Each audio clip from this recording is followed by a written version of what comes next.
ನಮಸ್ಕಾರ. ಎಲ್ಲರೂ ಹೇಗಿದ್ದೀರಾ? ನೀವೆಲ್ಲರೂ ಚೆನ್ನಾಗಿದ್ದೀರಾ ಅಂತ ಭಾವಿಸ್ತಾ ಇವತ್ತಿನ ವ್ಲಾಗ್ನ ಶುರು ಮಾಡ್ತಾ ಇದ್ದೀನಿ. ಇದು ನಿನ್ನೆ ಶುಕ್ರವಾರದ ವ್ಲಾಗ್ ಆಗಿರುತ್ತೆ. ಇವತ್ತು ನಾನು ಅದನ್ನು ಅಪ್ಲೋಡ್ ಮಾಡ್ತಾ ಇದ್ದೀನಿ.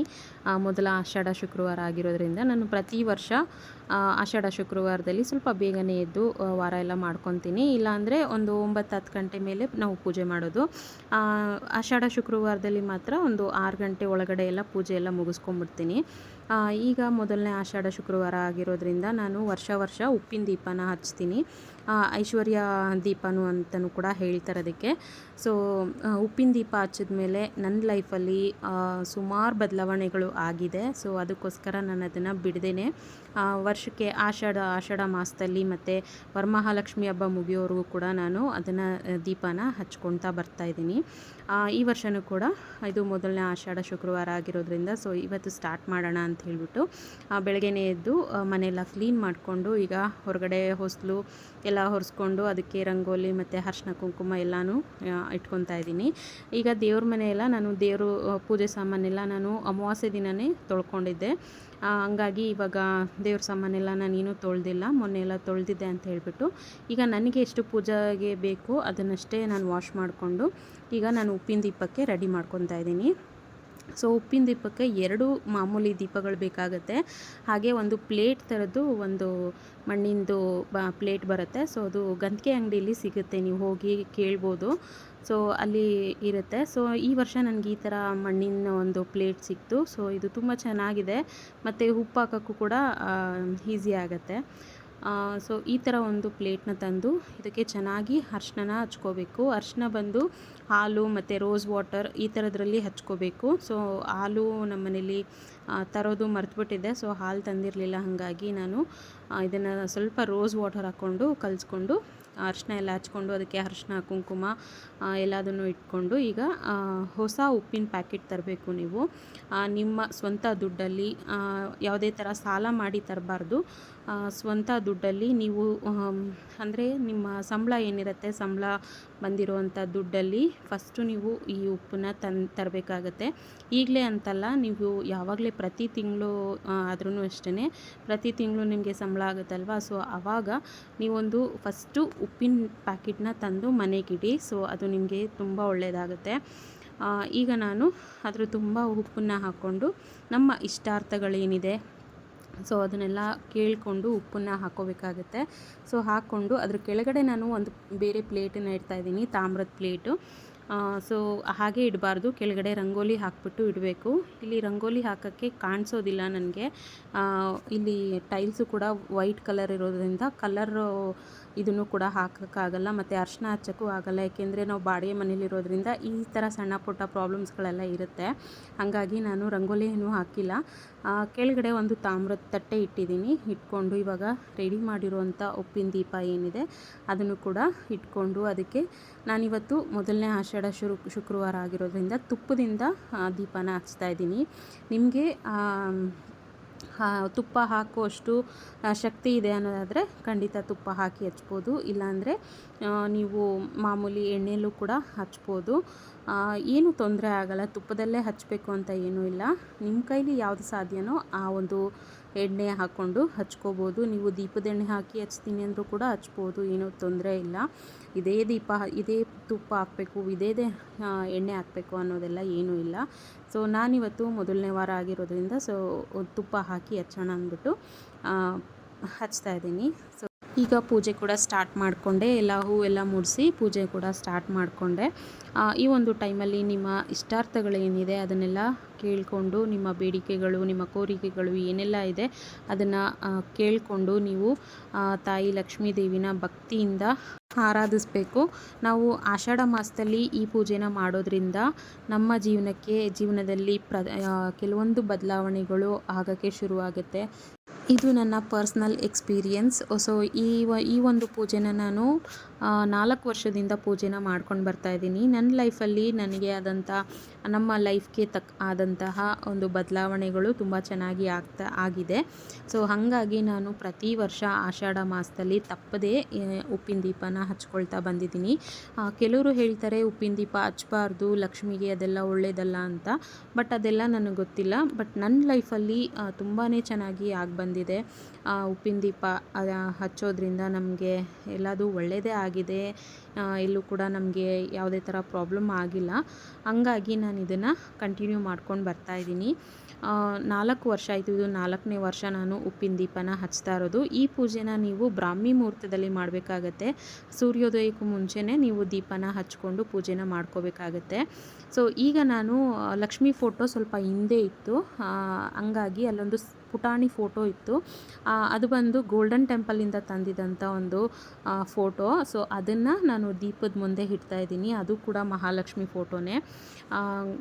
ಗೋಲ್ಡನ್ ಟೆಂಪಲ್ ಹತ್ರ ನಾವು ಓಂ ಶಕ್ತಿ ದೇವಸ್ಥಾನಕ್ಕೆ ಹೋದಾಗ ಗೋಲ್ಡನ್ ಟೆಂಪಲಿಗೆ ಕರ್ಕೊಂಡು ಹೋಗಿದ್ರು, ಅಲ್ಲಿಂದ ತಂದಂಥ ಒಂದು ಫೋಟೋ ಅದು ಮಹಾಲಕ್ಷ್ಮಿ ಫೋಟೋನೇ. ಅದನ್ನು ನಾನು ಇಲ್ಲಿ ಉಪ್ಪಿನ ದೀಪದ ಹತ್ರ ಇಡ್ತಾ ಇದ್ದೀನಿ. ಏಕೆಂದರೆ ನಮ್ಮದು ಲಕ್ಷ್ಮಿ ಫೋಟೋ ಗೋಡೆಗೆ ಅಟ್ಯಾಚ್ ಮಾಡಿದ್ದೀವಿ, ಅದನ್ನು ಮತ್ತೆ ತೆಗೆದು ಕೆಳಗಡೆ ಇಡೋಕ್ಕಾಗಲ್ಲ. ಹಾಗಾಗಿ ನಾನು ಹಾಗೆ ಇಟ್ಟಿದ್ದೆ. ಸೊ ಇನ್ನೊಂದು ಪುಟಾಣಿ ಫೋಟೋ ಇತ್ತಲ್ವ, ಸೊ ಅದನ್ನು ಇಡೋಣ ಅಂದ್ಬಿಟ್ಟು ನಾನು ಅದು ಫೋಟೋನ ಅಲ್ಲಿಟ್ಟೆ. ಸೊ ಇದು ನನ್ನ ಲೈಫಲ್ಲಿ ನನಗೆ ತೋರಿಸಿರೋವಂಥ ಬದಲಾವಣೆಗಳು. ನಾವು ಏನಾದರೂ ಒಂದು ಪ್ರಯತ್ನ ಮಾಡಬೇಕಾಗತ್ತೆ. ಸೊ ದೇವರ ಒಂದು ಆಶೀರ್ವಾದನ ನಾವು ಪಡ್ಕೊಳ್ಳೋಕ್ಕೆ ನಮ್ಮ ಕೈಲಾದಷ್ಟು ನಾವು ನಮ್ಮ ಪ್ರಯತ್ನಗಳನ್ನ ನಾವು ಮಾಡಲೇಬೇಕಾಗತ್ತೆ. ಜೀವನದಲ್ಲಿ ಹಾಗೆ ಮುಂದೆ ಬರಬೇಕು, ನಾವು ಏನೂ ಕೆಲಸ ಮಾಡ್ದೇ ಮುಂದೆ ಬರಬೇಕು ಅನ್ನೋದೆಲ್ಲ ಸುಳ್ಳು. ಅದಕ್ಕೆ ತಕ್ಕನಂಥ ಪರಿಶ್ರಮನೂ ಕೂಡ ಬೇಕು. ದೇವ್ರ ಪೂಜೆ ಮಾಡಿದ ತಕ್ಷಣ ನಮಗೆ ದೇವ್ರು ಎಲ್ಲನೂ ಒಳ್ಳೇದು ಮಾಡ್ತಾರೆ ಅಂತ ಹೇಳೋಕ್ಕಾಗಲ್ಲ. ಅದಕ್ಕೆ ತಕ್ಕನಾದ ಪರಿಶ್ರಮ ಬೇಕು, ನಮ್ಮ ಎಫರ್ಟ್ ಕೂಡ ಇರಬೇಕು. ಎಫರ್ಟ್ ಹಾಕಿದಷ್ಟು ನಮಗೆ ಒಳ್ಳೆಯದಾಗತ್ತೆ ಅಂತಲೇ ಹೇಳ್ತೀನಿ.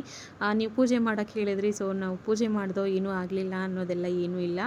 ಸೊ ಅದ್ರ ತಕ್ಕನಾಗಿ ನಮ್ಮ ಪೂಜೆ ಪ್ರತಿಫಲ ನಮಗೆ ಸಿಗಬೇಕು ಅಂದರೆ ಅದು ತಕ್ಕನಂಥ ಎಫರ್ಟ್ ಕೂಡ ನಾವು ಹಾಕಲೇಬೇಕಾಗತ್ತೆ. ಕೆಲಸದಲ್ಲಾಗ್ಬೋದು, ಬೇರೆ ಏನೇ ಬಿಸ್ನೆಸ್ ಆಗ್ಬೋದು, ಏನೇ ಒಂದಾದರೂ ಕೂಡ ಸೊ ನಮ್ಮ ಎಫರ್ಟ್ ನಮಗೆ ತುಂಬ ಮುಖ್ಯ ಆಗುತ್ತೆ.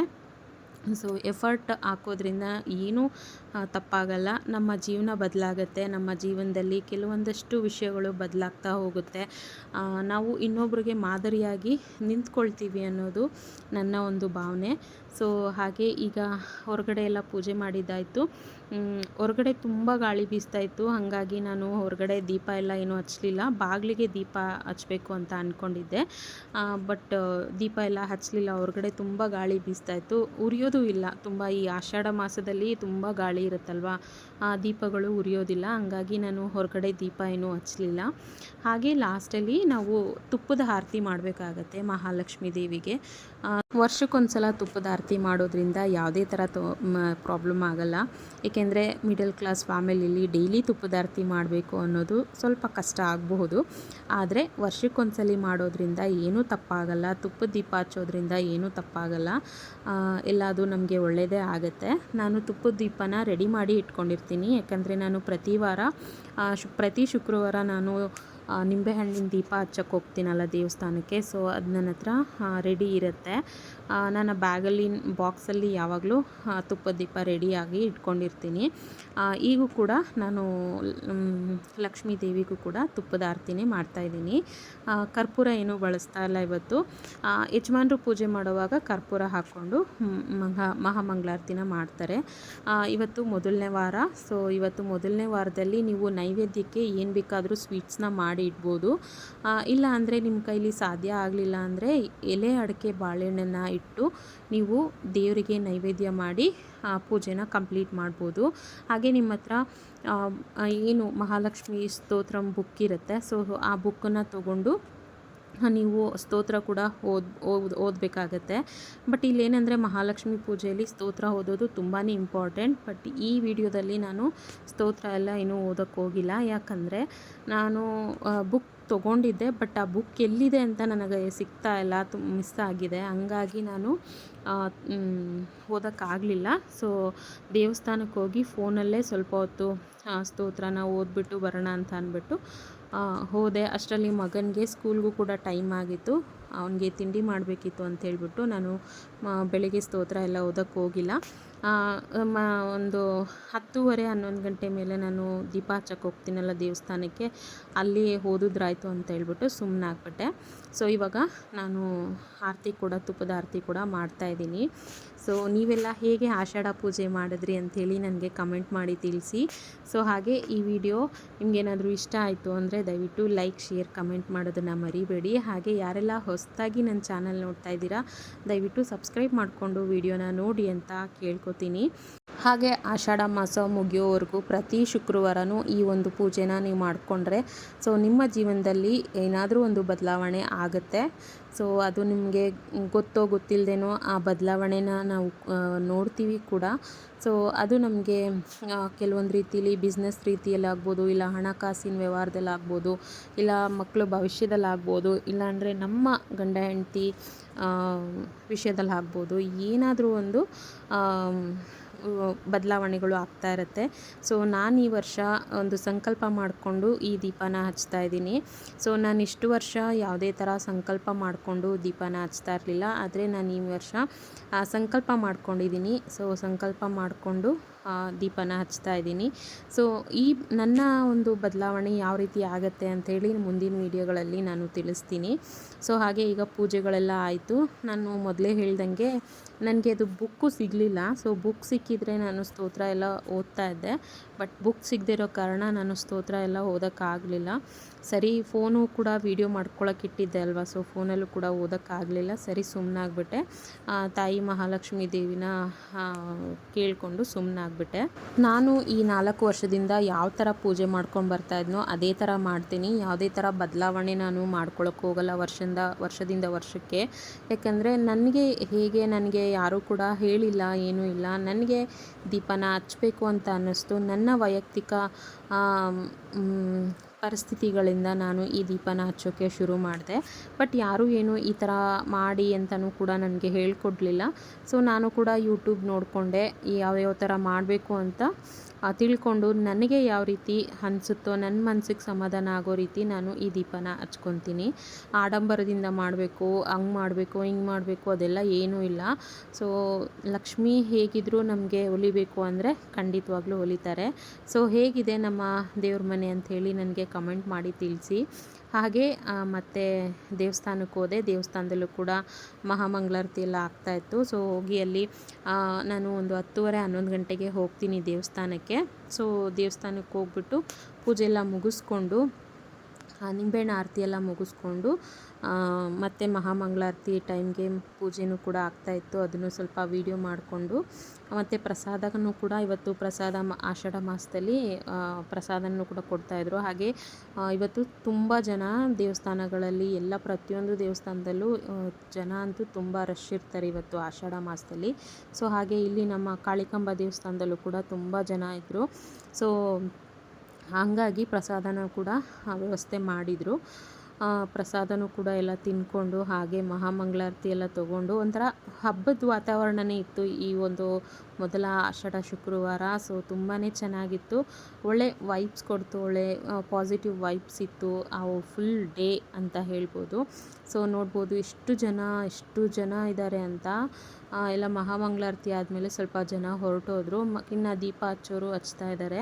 ಹಾಗೆ ನಂದು ಕೂಡ ದೀಪ ಹಚ್ಚಿದ್ದಾಯಿತು. ನಾನು ದೀಪ ಹಚ್ಚುವಾಗ ವೀಡಿಯೋ ಮಾಡ್ಕೊಳಕ್ಕಾಗಲಿಲ್ಲ, ಏಕೆಂದರೆ ತುಂಬ ಜನ ರಶ್ ಇದ್ದರು. ಮತ್ತು ಅಲ್ಲಿ ವೀಡಿಯೋ ಮಾಡ್ಕೊಳ್ಳೋಕ್ಕೂ ನನಗೂ ಅಷ್ಟು ನೆನಪಾಗಲಿಲ್ಲ.